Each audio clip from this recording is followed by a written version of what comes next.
Hey everyone, this is Henry. I'm Henry, and welcome to a very special episode of Henry's Soapbox. A very special episode? We've only done 2 of these. We're already doing a special episode? Well, yeah, I was working on my next normal episode, which is going to be hilarious, if not a bit controversial, when I got a letter that I don't think I can ignore. A letter?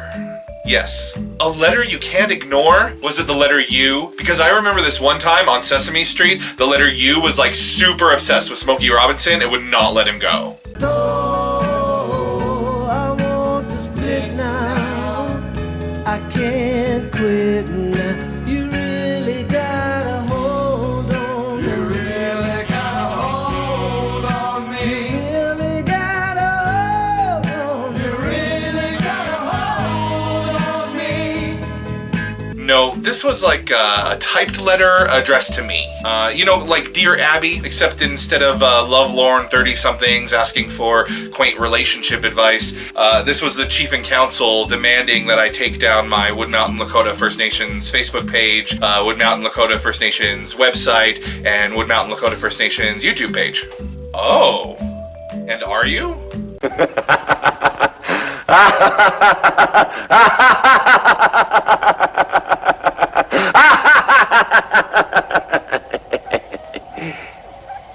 No.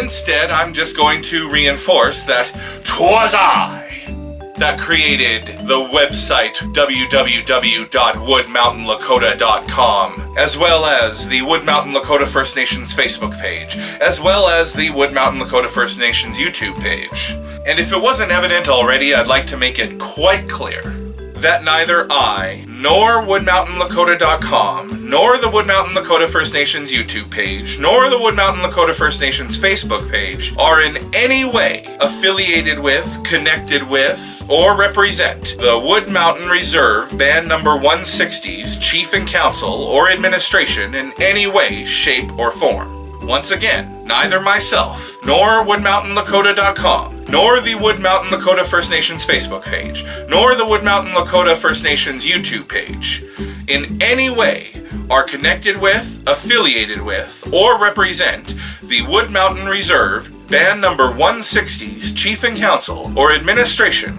in any way, shape, or form. And as of this recording, I remain the only online representation for our reserve. All of the views and opinions expressed are my own. I represent only myself. Now I'd like to explain why I felt the need to create an online presence for our reserve.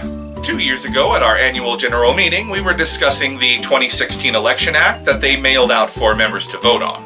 They needed to amend our 2005 Election Act, which is riddled with errors. So they decided to change it by sending everyone mail-in ballots and hoping for a majority. But that did not happen.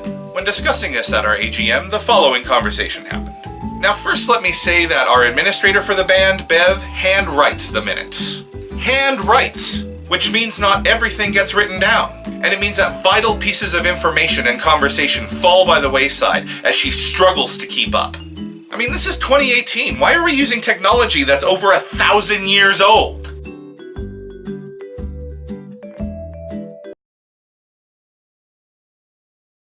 But I digress. So since she hand-writes the minutes, they're basically just a lot of bullet points.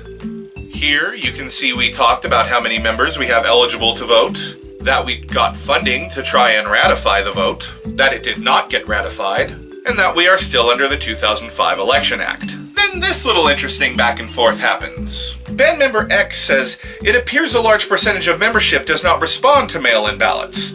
Then band member Y says, is it the responsibility of band members to give their addresses? Couldn't we have someone contact all these members? Maybe we could locate them through social media. Band member X had a brother move into a nursing home and was not aware that he had to send in his change of address. It seems there is a lack of communication from the band. Then Dave Ogle says something that is so extremely condescending that it truly shows his mentality and what he thinks about our band members. He says this, As adults and band members, if we have an interest in our First Nation, then it is our obligation to submit our address to the band office. Chief and council cannot be chasing around the membership for their addresses, but if we had a settlement for our specific claim and there was going to be monies available, then we would get all these addresses. Now let's break that down piece by piece, because it was this statement, echoed afterward by Chief Ellen LeCain, that pushed me to create an online presence for our reserve. So here we go. First, as adults, basically he's saying if you didn't act like such a child and you acted like an adult, you would give your address to the band office. He didn't say if you wanted to engage with, he didn't say if you were responsible. No, he said as adults, if we had an interest. Implying because the band office has his correct address, he's an adult and you aren't. He doesn't even try to understand that there could be many reasons for not responding or giving a change of address. From going into a nursing home and forgetting to let them know, like band member X's brother. Maybe your house burned down and all the contact info for the band was burned up in the fire and now you can't contact them because they aren't online. No, instead he looks at us like children who can't even manage their own affairs. Then he says, Chief and Council can't be chasing around the membership for their addresses. So he thinks that by being professional and making sure that our records and band information is up to date, asking the members if the address you have for them is correct, by maybe going up to them at any of our meetings, maybe giving them a phone call, maybe sending them a letter in the mail, or even looking them up on social media, is chasing them around as if they're deliberately trying to not be contacted. Chasing them. Which shows me that Chief and Council will remain completely inactive, that they feel that they don't have to try, and that they show no real interest in connecting with our members, because to do so would be having to chase them down. May I remind you, we only have about 300 members. These are not large numbers. I used to single-handedly cook for and feed that many people in one meal, and I did that twice a day. I have over 400 people on my friends list on my Facebook page that I know personally. But then he said the most damning thing of all. Something that after 2 years, I am still offended by. He said, but if there's gonna be monies available, then we would have all those addresses. Which means he doesn't respect our band members or think of them as good people. He only sees our members as money-grubbing leeches with our begging hands outstretched like the horde of lepers from Jesus Christ Superstar. See my eyes, I can hardly see. See me stand, I can hardly walk. I believe you can make me whole. See my tongue, I can hardly talk. See my skin, I'm a mass of blood. See my legs, I can hardly stand. I believe you can make me well. See my birds, I'm a poor man. Clearly, Dave Ogle, former chief, I might add, through his own words, has this racist image of Native people and his own band members as welfare-dependent children. But it's him and his family that have their hands out the most. He exploits our reserve for his own financial gain and that of his family while looking down on us. Nepotism is bad, okay? If you don't know the definition or meaning of nepotism, let's look it up together. Nepotism is favoritism granted to relatives. When a person is employed due to their familial ties, it is generally seen as unethical, both on the part of the employer and employee. Now just imagine if all that money didn't go into the pockets of an immediate family member of the band council or a member of the band council. And instead of hiring Dave Ogle and Travis's sons, we brought in band members who were unemployed, maybe who were down on their luck, maybe they live in the city. Maybe we could use some of that money to bring them down here and temporarily house them and feed them and then pay them to do a job that would make them more money than they would normally make in an entire year. Imagine the lives we could change with one job. But it's not just the Ogles who are sucking our reserve dry, it's the entire Chief and Council. Did you know that on top of their yearly salary, which they won't disclose, we pay for their gas and for them to travel to meetings, and while there, they eat and sleep on our dime? And as far as I know, there is no oversight. They don't pay out of their pockets first and then show receipts to get reimbursed. They just get a check handed to them. Last year, the Chief and Council took $80,000 from us. That's $16,000 each. The year before that, it was $103,000. That's $20,000 per person, just for gas, food, and lodgings. Where are these meetings? How many meetings do they go to a year? What meetings are they attending? Again, I wish I knew, but they won't release that information.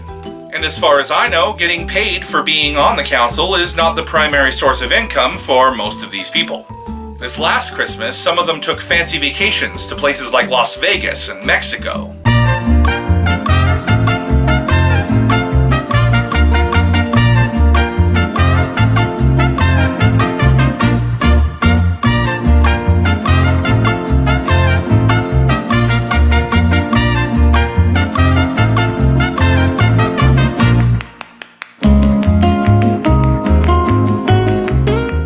How many of our band members can afford to do that?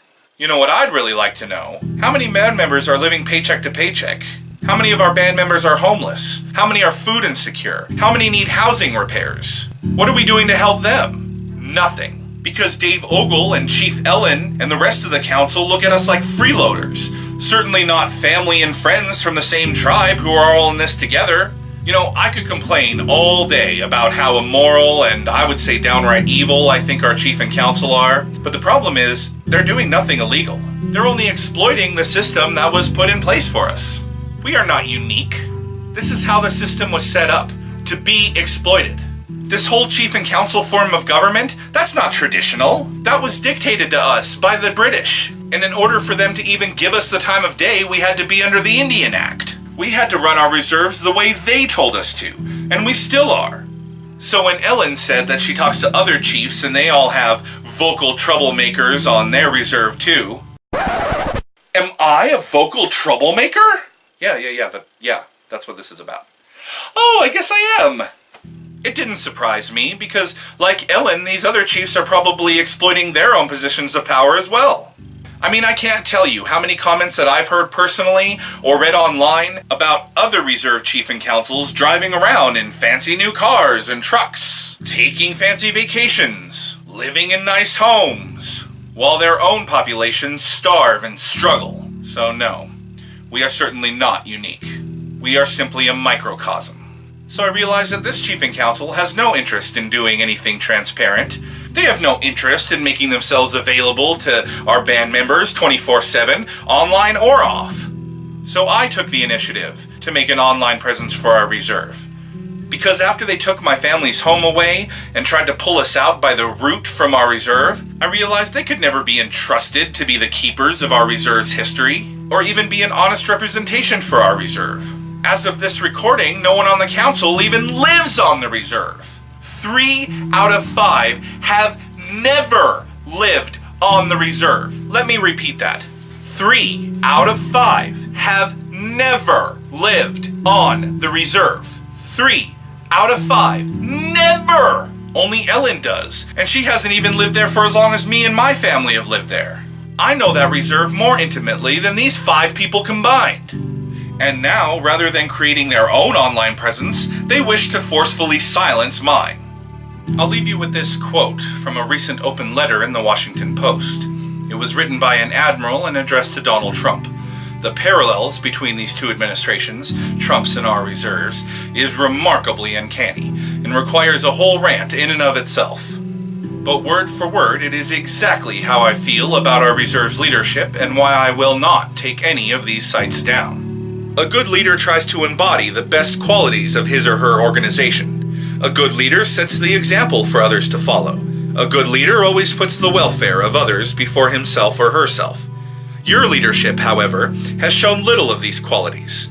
Through your actions, you have embarrassed us in the eyes of our children, humiliated us on the world stage, and worst of all, divided us. If you think for a moment that your McCarthy-era tactics will suppress the voices of criticism, you are sadly mistaken. The criticism will continue until you become the leader we prayed you would be. Admiral McRaven. Thank you for watching this very special episode of Henry's Soapbox. See you next time!